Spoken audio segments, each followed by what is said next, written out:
Good morning, this is Jason Ursino from Learning Space and I'm driving to school.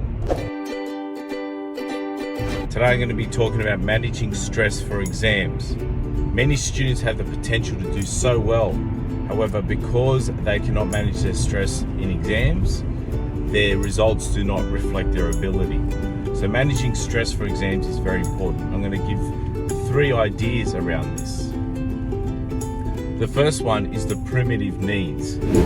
If a student doesn't have enough sleep, doesn't eat healthy, or doesn't exercise regularly, then the body is going to click into survival mode. The last thing it's going to think about is performing well in an exam. So the student does need to remember to get the right amount of sleep. What's recommended is around about 8 hours sleep before an exam, specifically for high school students at least, so then they can be well rested and well prepared for the exams. Eating healthy is also important.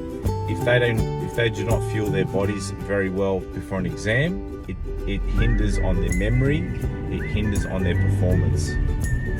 And the exercise is important as well, making sure that they are just healthy and on top of things with their health before they can consider even performing well in an exam.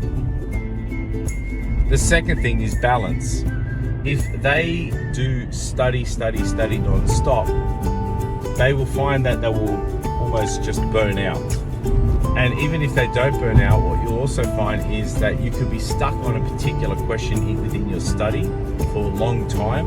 But if you just get up, move away from your desk for a little bit, you'll then realize that you will have a clear mind, and as soon as you sit back down, you'll be able to do that question a lot easier because you had a rest. So balance is important. Make sure you have time away from the desk. Play a sport, read a book, go outside. Okay, very important to go outside to have that break away from your studies. And the third one is a study plan. One thing that I've noticed with students is that if they're not studying, they feel guilty. And they feel guilty about not doing their work. So having a study plan takes that guilt away.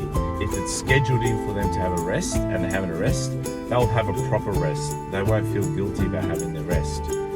So having a study plan is very important, and it coincides with the second point of balance, making sure that that is done properly. I have done a video before on study plans, and there is a lot of stuff on the internet about how to put a study plan together, so it's something that should be utilized.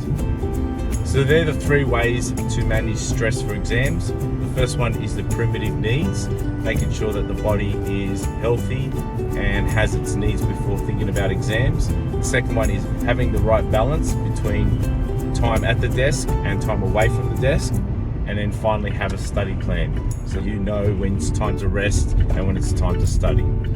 If you like my videos, there are more of them at learningspace.net.au/driving to school, and have a good day.